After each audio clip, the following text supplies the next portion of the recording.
மூவேந்தர் நாத்தவழ்ந்து முச்சங்கம் நின்றாரி பாவேந்தர் நெஞ்சத்து பாவையாய் நூலேந்து முந்தனிடை யான் பெற்ற இன்பமெல்லாம் வையமுற எந்த நிடை வந்திடுவாய் விரைந்தே என்று என் தமிழன்னையை போற்றி வணங்கி மெல்ல தமிழினி சாகும் அந்த மேற்கு மொழிகள் புவிமிசை ஓங்கும் என்றெந்த பேதை உரைத்தான் இந்த வசையென கெய்திடலாமோ சென்றிடுவீர் எட்டுத்திக்கும் கலை செல்வங்கள் யாவும் கொடர்ந்திங்கு சேர்ப்பீர் தந்தை அருள்வலியாலும் இன்று சார்ந்த புலவர் தவவலியாலும் இந்த பெரும்பழி நீங்கும் புகழேறி புவிமிசை என்றும் இருப்பேன் என்று நம் தமிழின் பெருமைகளை உலகெங்கும் பரவ செய்தும் பாரதியின் இந்த வரிகளை நித்த மெய்ப்பித்துக் கொண்டிருக்கும் யான் அறக்கட்டளைக்கு என்னுடைய வாழ்த்துகளும் வணக்கங்களும்.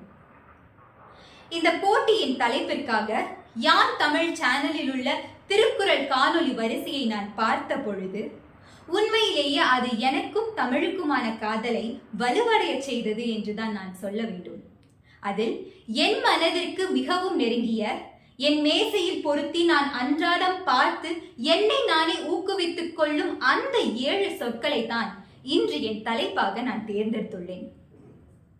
நீங்கள் கவனித்திருக்கிறீர்களா? மழைக்காலத்தில் கார்மேகங்கள் வானெங்கும் சூழ்ந்து பகலிலும் இருள் பூசிய நேரத்தில் எல்லா பறவைகளும் தங்கள் கூட்டை நோக்கி பறந்து சென்றும் தஞ்சம் புகுந்து கொண்டும் இருக்கும் பொழுது இந்த பருந்து மட்டும் ஆகாயத்தில் பறந்து கொண்டே இருக்கும். தம்மை விட வலிமை குறைந்த மற்ற பறவைகள் தங்கள் கூட்டில் இருந்து கொண்டு அபாயம் நிறைந்த அந்த ஆகாயத்தில் பறந்திருக்கும் பருந்தினை அச்சத்துடனும் ஆச்சரியத்துடனும் அண்ணாந்து பார்த்து கொண்டுதான் இருக்கும். ஆனால் தன் எல்லையை விரித்து எந்த நேரத்திலும் பெருமழையை உமிழ வல்ல அந்த ராட்சச மேகங்களை நோக்கி மேலே மேலே பறந்து சென்று கொண்டிருக்கும் அந்த பருந்துக்கு மட்டும்தான் தெரியும் மேகங்களுக்கு மேலே மழை பொழிவே இல்லை என்று. அந்த பருந்து நினைத்திருந்தால் தாமும் மற்ற பறவைகள் போல தன் கூட்டில் தஞ்சம் புகுந்திருக்கலாம். ஆனால் அப்படி செய்திருந்தால் அந்த பறவைகளுக்கும் பருந்துக்கும் என்ன வித்தியாசம்? இயற்கை தனக்கு அளித்திருக்கும் இந்த வலிமைக்கு பயன்தான் என்ன?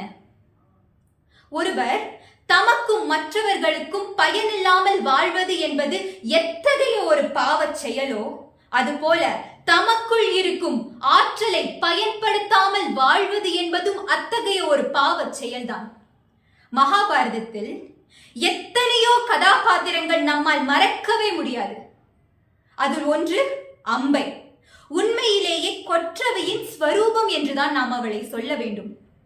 ஒரு கட்டத்தில் அலைச்சல், அவமானம், ஏமாற்றம் என்று தன் வாழ்க்கையின் அர்த்தத்தையே அழித்து ஒரு அனாதை போல் ஆக்கிய பீஷ்மரை பழி தீர்ப்பது மட்டுமே இனி தன் வாழ்வின் பொருள் என்று கொண்டு போர்க்கோலம் பூண்ட கார்த்திகேயனை நோக்கி தீராத தவம் செய்து மறுபிறவியில் பீஷ்மரை வெல்வதற்கான வரத்தை பெறுகிறாள். சற்றும் தாமதிக்காமல் மீண்டும் பிறப்பதற்காகவே தீயையே சுட்டெரிக்கும் தீயாக நெருப்பில் விழுந்து தன்னைத்தானே மாய்த்து கொண்டு மறுபிறவியில் துருபதனின் மகளாக சிகண்டினி என்கிற நாமத்தோடு பிறக்கிறாள். பீஷ்மர் தன் மரணத்தை ஸ்வீகரிக்கும் காலம் வரும் வரை காத்திருந்தாள் பீஷ்மரை கொல்லவே தன்னை தயார்படுத்திக் கொண்டிருந்தாள். காலம் கனிந்தது. குருக்ஷேத்திரம் மூண்டது. போருக்குள் தான் பிரவேசிக்க தனக்கு கிடைத்த ஆண் உடலுக்கான அவகாசம் என்பது வெறும் ஒரே ஒரு அஸ்தமனம். போருக்குள் சிகண்டி பிரவேசித்தான். எந்த ஒரு நபரின் மனமில்லாமல் மரணமும் நெருங்காதோ, எந்த ஒரு நபரை பார்த்தால் சைன்யங்களும் நடுங்குமோ, அந்த ஒரு நபரை வெல்வதற்கு ஒரு வாய்ப்பு வாய்த்தது சிகண்டிக்கு. வந்த வாய்ப்பை விடாமல் வில்லெடுத்தாள், வீரனை வீழ்த்தினாள், தன்னுடைய தவ வாழ்வில் வெற்றி கொண்டாள். இதைத்தான் வள்ளுவம் எய்தற்கரியது இயைந்த கால் அந்நிலையே செய்தற்கரிய செயல் என்று சொல்கிறது. அதுவே நான் தேர்ந்தெடுத்திருக்கும் தலைப்பும் கூட. நம்முடைய வாழ்க்கை என்பதும் பல காரணங்கள் கொண்ட ஒரு தவ வாழ்க்கை தான். நமக்கு கிடைக்கின்ற ஒவ்வொரு வாய்ப்புகளும் கிடைத்தற்கரியவைதான். அந்த வாய்ப்புகளை நழுவ விடாமல் நாம் செய்தற்கரிய செயல்களை செய்து முடித்தல் வேண்டும் என்று சொல்லி வாய்ப்பு தந்தமைக்கு நன்றி கூறி விடைபெறுகிறேன். நன்றி, வணக்கம்.